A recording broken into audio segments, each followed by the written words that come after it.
Good morning, fellow killers, and I suppose good morning, fellow survivors.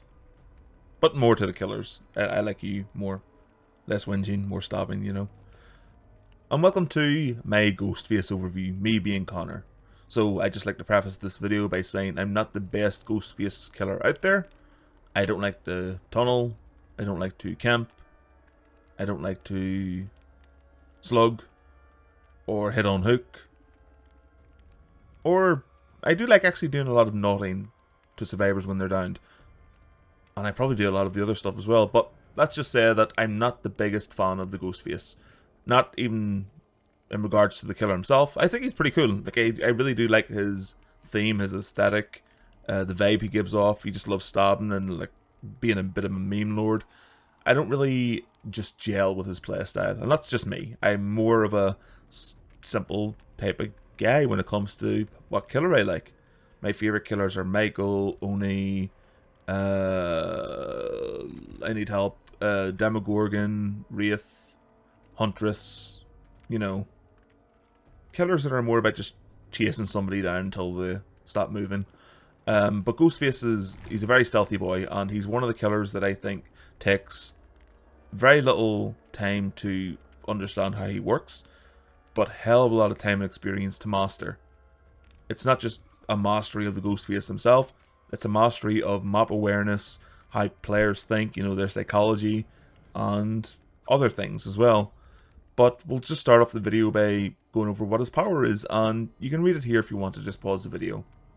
I'll give a brief description of how it works. So his power is called Night Shroud, and that basically allows him to go undetectable when Night Shroud is full.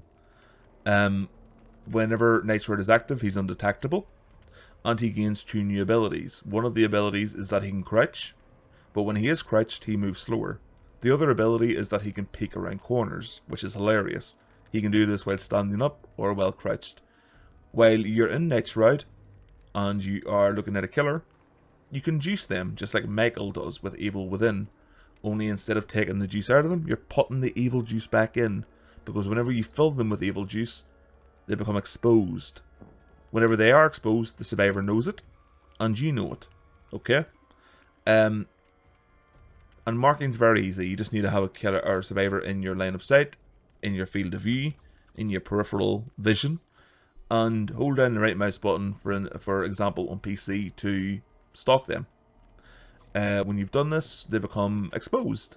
And that's very good for you because it means you can just hit them once and put them down. But survivors have a defense against you. Survivors can reveal you. So, let's say a survivor has you in their line of sight within a certain distance. They can look at you and reveal you. Whenever they do reveal you, it knocks you out of Night Shroud and resets it to 0, so it needs to like fully come off cooldown and recharge again before you can use it. But it also they're indicated by killer instinct, so it gives away their location. So it's kind of a thing of you don't always want to reveal the Ghostface.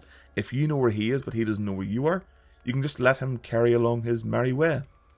You can just let him crouch or peek around corners to his heart's content as long as he's not doing it to you.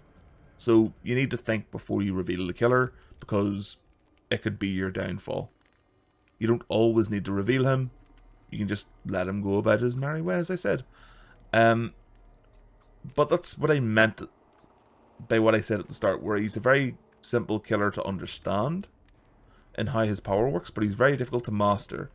Because I've played quite a few Ghostface games at this point. I know I'm only for stage 3, but that's just because I don't spend blood points on him.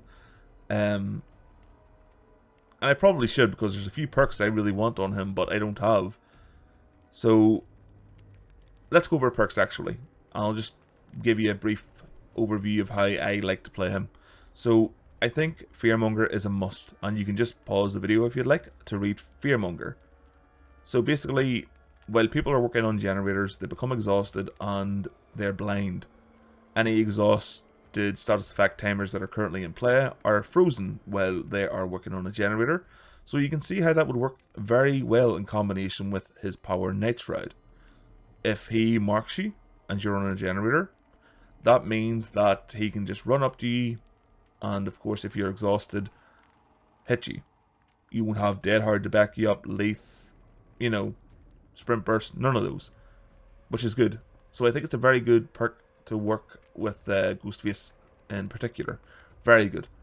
And because the Demogorgon is no longer available to purchase in-game or in the official store on Steam or anything, you can go onto like sites like, I don't know, third-party key retailers and buy the Demogorgon or Stranger Things pack and get it. It is quite expensive. But thankfully, since the removal of the Hawkins Laboratory map and being able to purchase the Stranger Things characters / killer, it's just part of the world perk pool now. So it's pretty easy to get a hold of, and it's one of the best killer perks in the game in my opinion. It's very good. Next, I'm using barbecue because barbecue is very good. It always has been. Not as good as it used to be, but it's still a good perk. When you hook somebody, all survivors within 40 meters of that hook are revealed to you for 4 seconds. Or, sorry, outside of 40 meters. So if they're within that 40 meters, they don't get revealed. If they're outside of the 40 meters, they're revealed. Next is Jolt, and I mainly use Jolt because Pain Resonance was nerfed into the ground and beaten to death with a very dirty stick. Putting a survivor into the down state with a basic attack causes all generators within 32 meter radius to explode instantly and begin regressing. Generators affected by Jolt immediately lose 8% of their progress.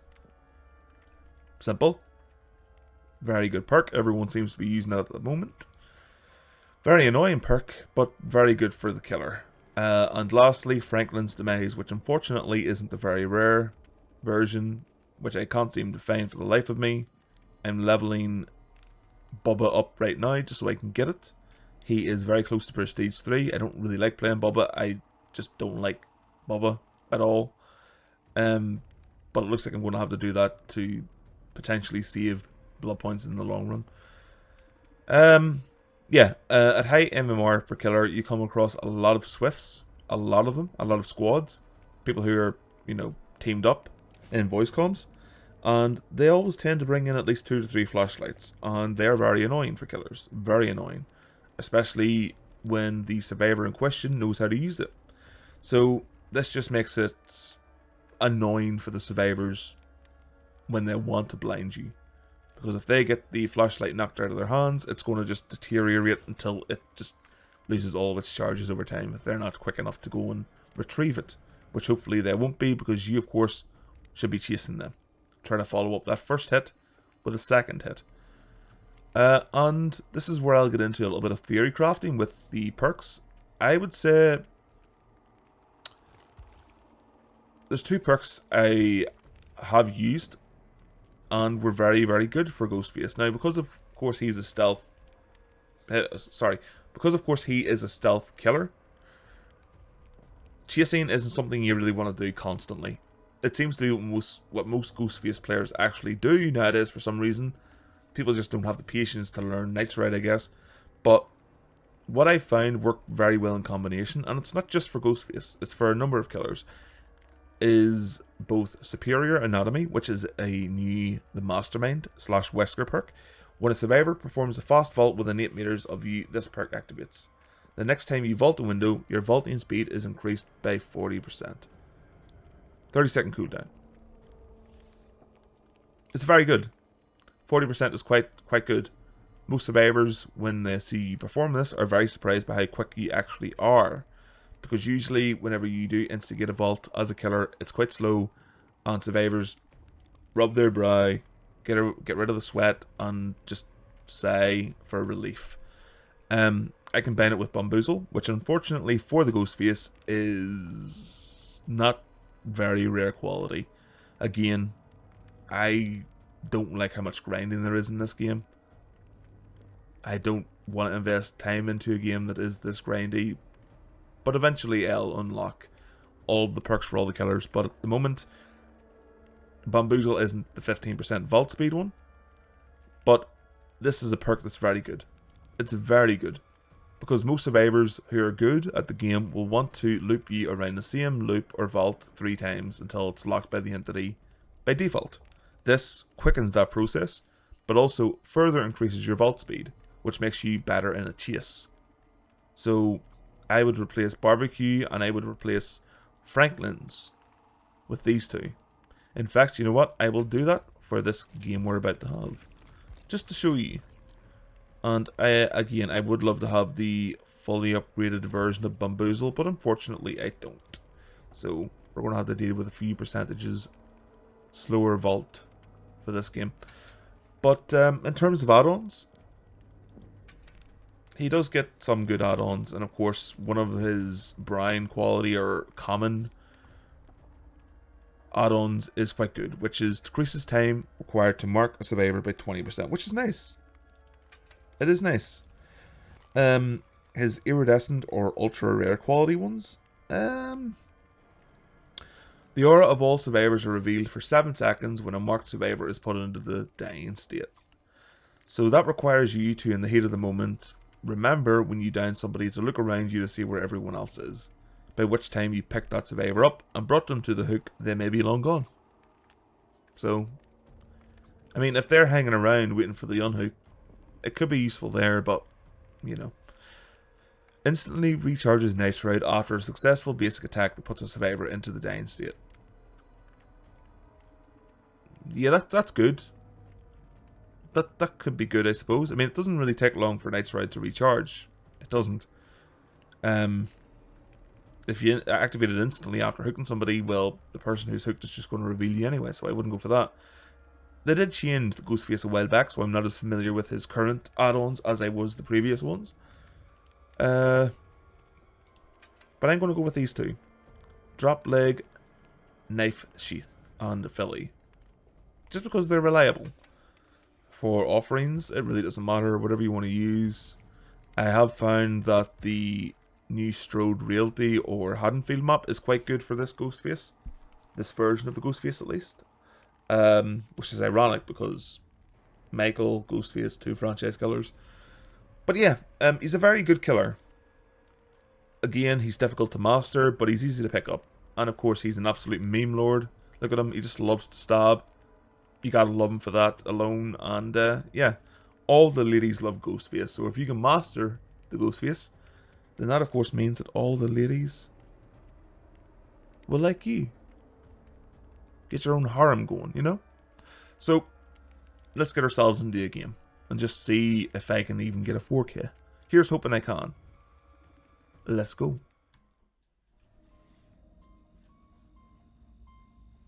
Okay, here we go. This game turned out to be the opposite of what I was looking for. I wanted to demonstrate the Ghostface's power and show you what you could do with him. But at this point in my matchmaking, I'm getting put against players that are very good. Very, very good. If they're not in a Swift, they're very good, you know, sole lone survivors. And they knew how the Ghostface operated, as you will see here. And I'm not nearly good enough with him to pull off marking people whenever they know how I'm trying to play. So it did turn out okay for me. But overall, sorry I didn't get the Ghostface game you were all looking. You were probably looking at me to mark him. Not mark him, but mark everyone multiple times over. Get a few good exposed hits in on people. But yeah, it didn't turn out to be like that.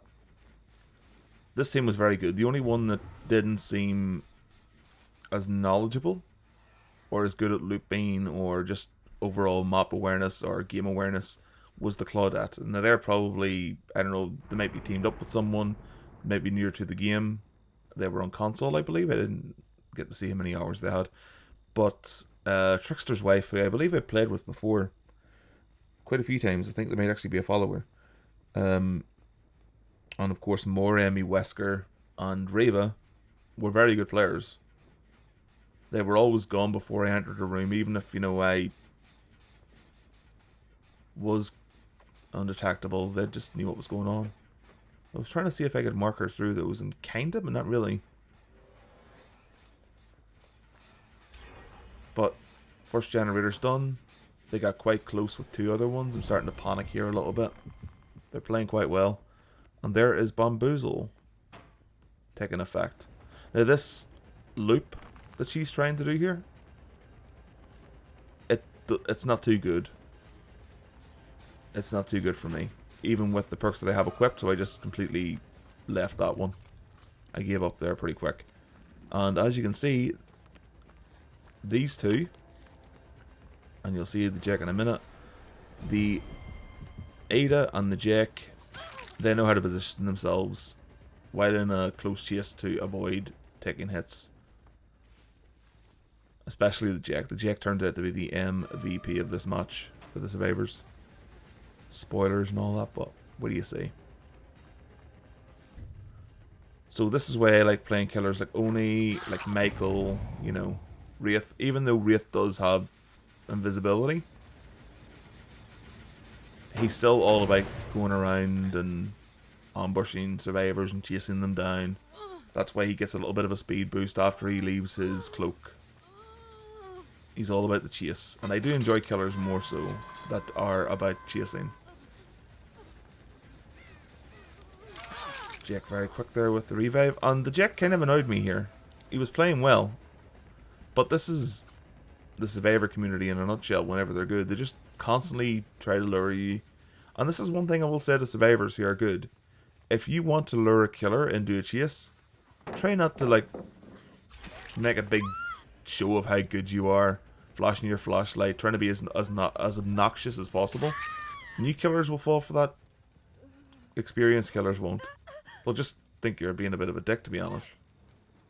If you want the killer to chase you, like if that's what your sole and lone goal in that mission is, or the game, try to, I don't know how you're going to do it, try to make out that you're shit at the game. Like pull a pallet early or something. Make the killer think you're garbage. And there was a couple of occasions here where I was perfectly timed behind the survivor when they were vaulting, where I should have grabbed them out of the vault itself. It just didn't work. I wasn't charging up my melee or anything. It just didn't work, and I'm not sure why. Maybe positioning was a little bit off. But yeah, beat pallets as much as you can as the killer. Pretend you're going right. Oh, but you're going left. Try to think like your survivor's thinking. If you want to play a killer, you need to play a survivor. If you want to play a survivor, you need to play a killer. You need to like know how the other one thinks. Like how the other side lives, so to speak. It is pretty fun and pretty cool how much like psychology and understanding how the other side, the other role thinks comes into the game. Like knowing how they're going to play.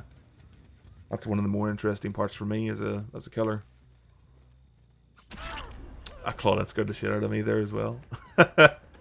Crouching Tiger, hidden Claudette. But I just do not know why she was hiding in that bush. And she was looking straight at me. So I must have surprised her as much as she surprised me. I just wasn't, you know, expecting to see her. Creepy. Don't get me wrong, Claudette's beautiful in the right light, but in a bush at midnight, no thanks. Here's the Jack again, watch this. And just shaking my head, nope, not coming after you. I know what your deal is. And yes, I am camping here, but there's a point to it. Watch. They're all coming to unhook, all of them. Which means what? They're not doing gens. So it works in my benefit. And you'll see at the very end of the game that regardless of... He's very good at like...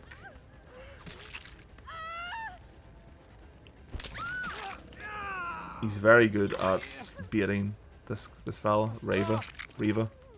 Hope they're not named after the Star Wars character, because it's not a very good character to name yourself after. Pretty cringe. Not Reva, the player, not the player themselves. They're pretty cool. They were really good. It's kind of annoying how the melee for killers, which doesn't make sense to have like aim assist for a melee attack, but it kind of like locks in, if you know what I mean. If you played killer, you'll know what I mean. It kind of locks on a little bit and drifts towards survivors, and a good survivor can use that to their advantage.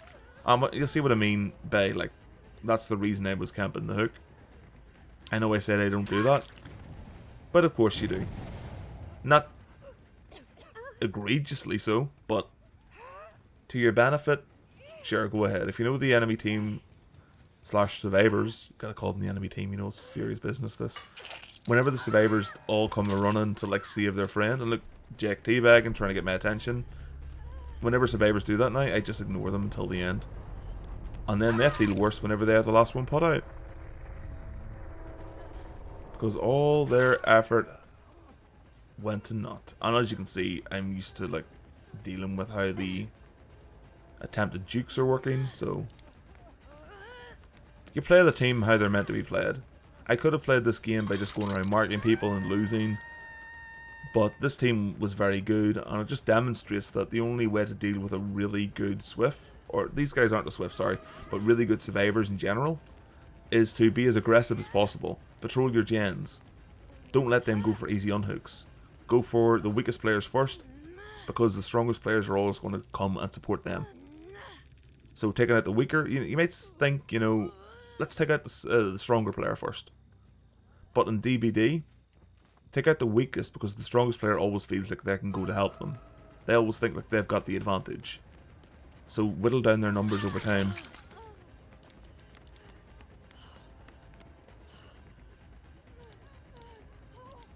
Yeah, that Jack, really, really, really annoying.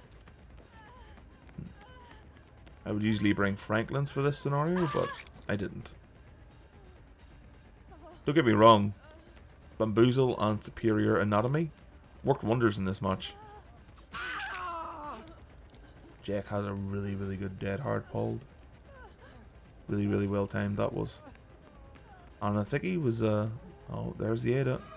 You see, I was wondering why he was so insistent in looping me. She's moved over to the pallet, so they won't pull it. Or at least I didn't think they would.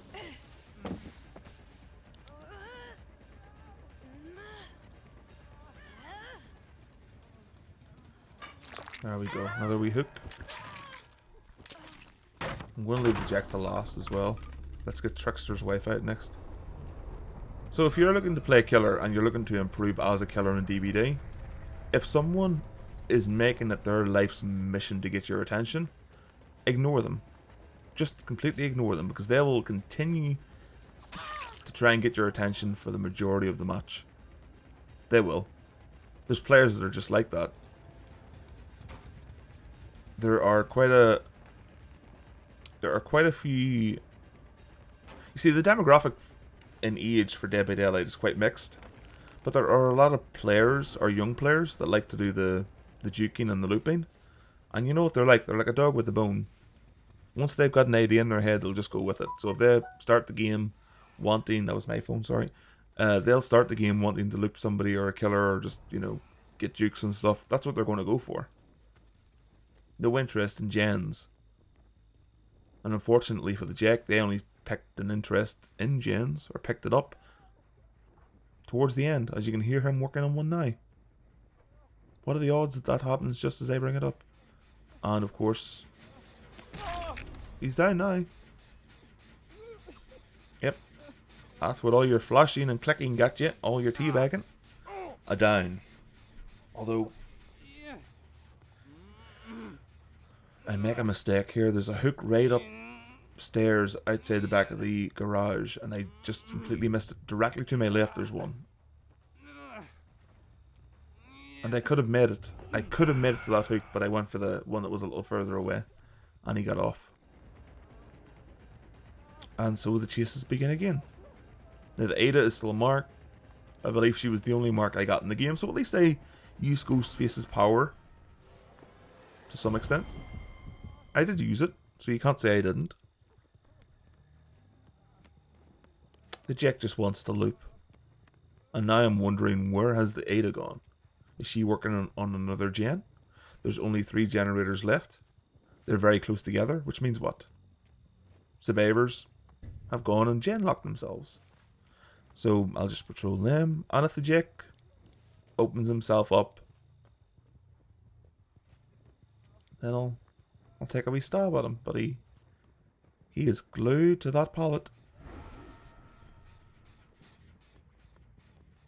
Where is the Ada? Oh, she's healed. Okay.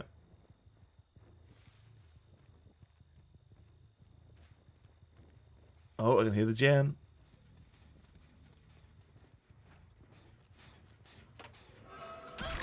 There we go, we stabby stab. Nice. Kick that Jane for good measure. Gotta get them points.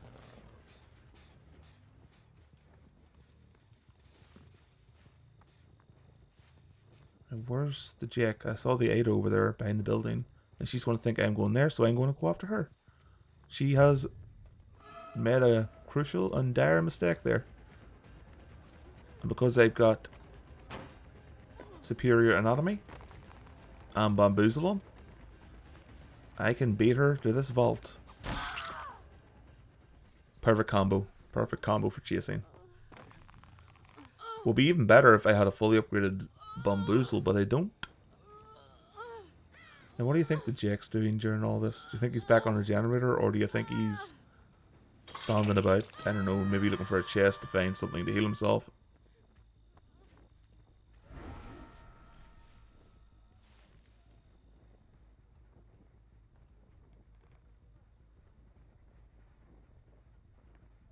Oh, he's back on the gen. And we just caught him leaving. But we're not going to hang about. Now, if I was a better killer, I could have got him there, but I missed. I struck the wall instead of him. He went to the right, so we're going to follow him out. Oh, he's clearly going to run for another pallet, yep. And he is going to try and loop us around them. But, what are we going to do? We're just going to let him hang about here. Well, Trickster's wife drains out on a hook. I can play this game too. And there's a little tip for you. If you want to end your melee sooner, so you know you can get back to the chase, just turn and hit something to your left or right if there's something there. Just so it ends that missed attack animation faster. It's very good whenever you're chasing somebody around a loop like this.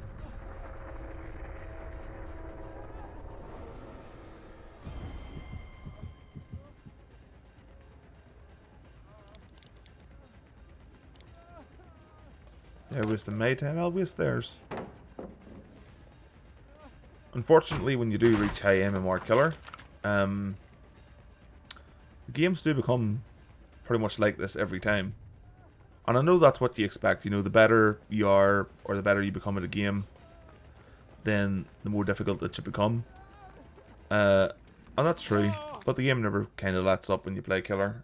Once you get to a certain point, no matter if you're playing a killer you've never played before, you'll still get the same matchmaking parameters. It's kind of annoying. So I know there's no hooks close by.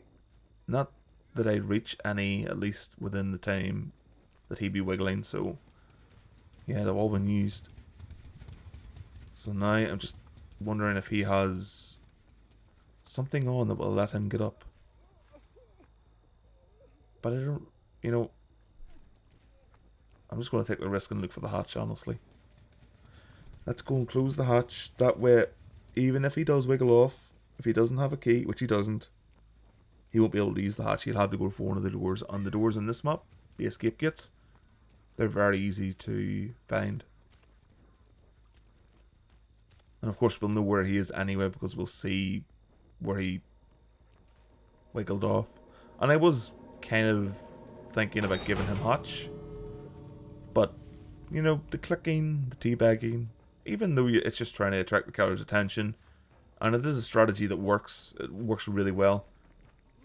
You know, the survivor and the killer community hate one another enough as it is because of it, that, you know, you shouldn't really reward it. They played really well, they really did.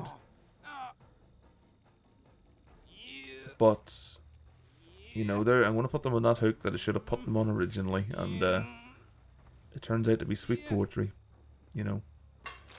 It rhymes. And that's the Ghostface. Played just like I suppose a killer should. Didn't do a lot of marking or anything, didn't use his power that much, but the game and the scenario didn't call for it. They knew what I was doing. They would have revealed me too much. Even if I was better at hiding, they were popping through gens way too quickly.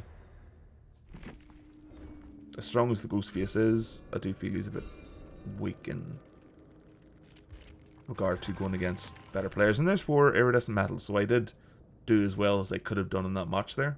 So if I was camping, I wouldn't have got one of those medals, so I clearly wasn't camping enough. A note for next time, but very good team. Trickster's Wife, Rava, Moremi Wesker, and I can't read the bottom one.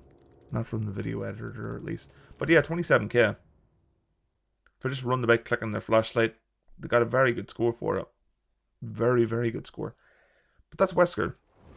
He's very... Or not Wesker, sorry. Of course not. It's Ghostface.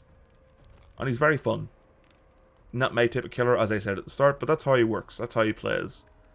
And you can, of course, get 4 iridescent medals with him. You can get a 4k if you want. His Mora is very fun as well, so discover that for yourself. But hope you're enjoying whatever you're playing. Thank you for watching, and of course, like always, we'll see you next time. Bye bye.